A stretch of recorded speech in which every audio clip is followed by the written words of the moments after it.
Hi friends, Ankush Bajaj here. और आपको सबको जैसे पता है 90% ऑफ ट्रेडर मार्केट में लॉस करते हैं, जिसके कारण कुछ कुछ एक्टिविटीज़ सेबी को करने के लिए मिली है। और एक सिंपल रूल है जो नॉर्मल रिटेल ब्रोकिंग में चलता है, जिसको हम लोग बोलते हैं 90-90-90 रूल। तो 90-90-90 रूल ये होता है कि 90% of people with in 90 days अपना 90% कैपिटल मार्केट में वाइप आउट कर। तो आप उसमें से एक हैं जो स्ट्रगलिंग ट्रेडर हैं। अगर आप कुछ सीखना चाहते हैं मार्केट से और अच्छा अर्न करना चाहते हैं तो ये वीडियो को आप एंड तक देखिएगा। कुछ मैं आपको रोड मैप देने वाला हूँ, पाथ बताने वाला हूँ, जिससे आप एक सक्सेसफुल ट्रेडर बन सकते हैं।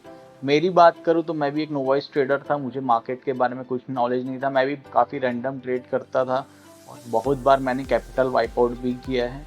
और बीइंग अ प्रोफेशनल ट्रेडर 3-4 चीज़ें मैं आपसे शेयर करना चाहता हूँ जो आपको काफ़ी हेल्प करेगी आपकी ट्रेडिंग जर्नी में। तो आइए हम लोग स्टार्ट करते हैं सबसे पहले पॉइंट से। कि सबसे मेन चीज़ है कि आपको जब भी आप कोई गेम खेलते हैं, जैसे आप चेस का गेम खेलते हैं, तो आपको एक चेस के गेम का एक रूल पता होना चाहिए।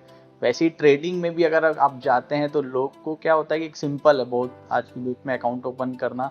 आप जाते हैं मार्केट में, नॉर्मल सा ट्रेडिंग अकाउंट ओपन करते हैं और आप ट्रेडिंग स्टार्ट कर देते हैं, पर बेसिक टेक्निकल नॉलेज के बारे में भी नहीं पता होता है। ट्रेंड लाइन क्या होती है, कैंडल स्टिक्स क्या होते हैं, ऑप्शन स्ट्रैटेजीज के बारे में नहीं पता है, ऑप्शन ग्रीक्स के बारे में नहीं पता है। तो मेरा बोलने का मतलब ये है कि सिंपल सा आपको कुछ स्ट्रैटेजीज अगर के बारे में नहीं पता है, उसके मार्केट के कैरेक्टर्स के बारे में नहीं पता है, आप क्या करते हैं सिंपल सा शेयर बाई कर लेंगे या सिंपल सा कॉल या पुट बाई कर लेंगे और आप एक्सपेक्ट करते हैं कि भाई जो आपने ट्रेड लिया वो आपके मार्केट के डायरेक्शन में जाएगा।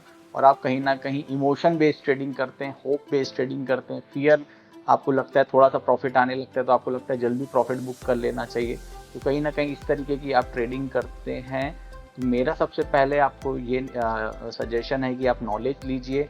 मार्केट में जो भी चीज़ें होती हैं, ऑप्शन बाइंग होती है, ऑप्शन सेलिंग होती है, लॉन्ग टर्म इन्वेस्टिंग है, मोमेंटम बेस्ड इन्वेस्टिंग होती है, वैल्यू बेस्ड इन्वेस्टिंग है, इसके बारे में आपको थोड़ा थोड़ा एटलीस्ट नॉलेज होना चाहिए और उसके बाद ही आपको ट्रेड स्टार्ट करना चाहिए। थर्ड पॉइंट जैसे मैंने डिस्कस किया, इमोशंस। तो ह्यूमन नेचर का बेसिकली 3 इमोशंस होते हैं, फियर, ग्रीड एंड होप। ये सारे के इन्वॉल्व भी आपकी जो ट्रेडिंग स्ट्रैटेजीज है वो चलती रहती है। आपका ट्रेडिंग पैटर्न इसी पे कहीं ना कहीं स्टक रहता है। जैसा मैंने बताया कि जब आपको थोड़ा सा प्रॉफिट होता है, आपको फियर आने लगता है कि ये जो मेरा प्रॉफिट है, स्मॉल प्रॉफिट है, वो कहीं फिर से मार्केट में लॉस ना हो जाए। अगर एग्जाम्पल से समझे कि 100 रुपीज़ का आप शेयर लेते हैं, वो 110 हो जाता है, तो आपको ये लगता है कि जो 10 रुपये है मेरे, वो कहीं ना कहीं मार्केट फिर से वापस ना ले ले। क्या करते हैं उस चक्कर में अगेन एक तरीके से प्रॉफिट बुक कर लेते हैं। तो आप अपने जो प्रॉफिट्स हैं उनको स्मॉल रखते हैं। जब आपको थोड़ा सा लॉस होने लगता है, लेट से आपने कोई 200 रुपये में कोई शेयर बाई किया, वो अगर 150 आ जाता है, 160 आ जाता है, तो आप उसको एज अ होप होल्ड करके रखते हैं। तो एक सिंपल सा रूल है स्टॉप लॉस का। स्टॉप लॉस आपका सबसे बेस्ट फ्रेंड है।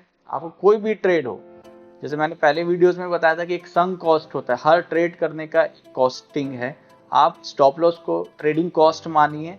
अब स्टॉप लॉस को एक्चुअल में ये जो वर्डिंग है स्टॉप लॉस, वो थोड़ा निगेटिव है, तो आपको ये मानना चाहिए कि ये बिजनेस कॉस्ट है। कोई भी अगर आप बिजनेस करते हैं उसमें कॉस्टिंग लगती है, तो स्टॉप लॉस को उसी तरीके से देखना चाहिए।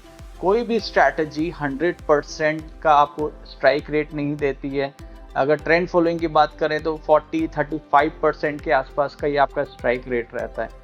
अगर आप मेन रिवर्टिंग ट्रेडिंग करें तो 60%, 65% के आसपास का। सिंपल वर्डों में अगर मैं बोलूँ तो 10 में से 5 या 6 ट्रेड ही आपके सही जाने वाले हैं।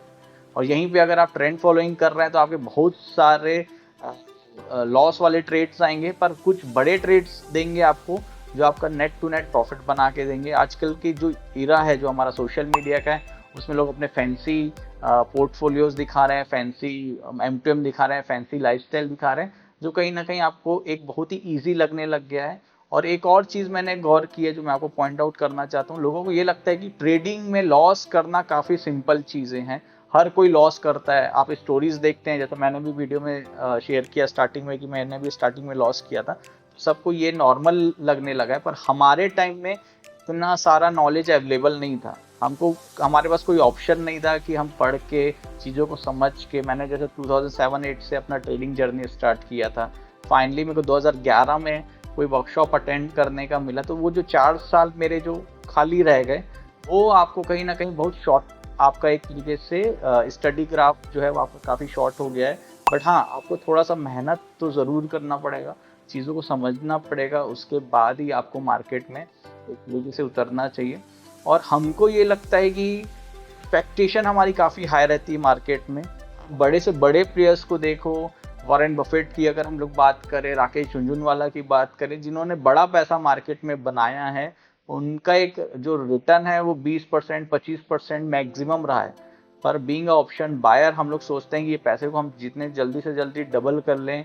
मार्केट में हम लोग ये एक्सपेक्ट करते हैं कि जो भी हमारी मंथली इनकम है वो मार्केट हमको कमा के दे। तो इस तरीके से चीज़ें नहीं होती। मार्केट में कोई आपका ऑब्लिगेशन नहीं लिया गया है कि आपको डेली का हर महीने का इतना पैसा बना के देगा। ओवरऑल जो भी हम लोग ट्रेडिंग करते हैं हमारा ईयरली टारगेट होता है। तो आपको जो रिटर्न है वो ईयरली बेस पे देखना चाहिए कि भाई आपको ईयर में कितना रिटर्न आया। आप बहुत ज़्यादा शॉर्ट टर्म सोचते हैं कि आपको हर दिन प्रॉफिट बनाना है, जिसके कारण फिर अगेन आप इस तरीके से लूप में फंस जाते हैं और कहीं ना कहीं आपकी लॉसेस होने स्टार्ट होते हैं। तो ये दो चार पॉइंट्स थे जो मैं आप सबसे शेयर करना चाहता था। अगर आपको कुछ भी डाउट्स है तो आप कमेंट बॉक्स में पूछ सकते हैं, और कोई टॉपिक स्पेसिफिक टॉपिक में आप चाहते हैं कि मैं वीडियो क्रिएट करूं तो डेफिनेटली आप सजेस्ट करिए। मैं ट्राई कर रहा हूं आप लोग को सबका जो भी नॉलेज है उसको इम्प्रूव करने का, जितना मैं हेल्प आपकी कर सकूं।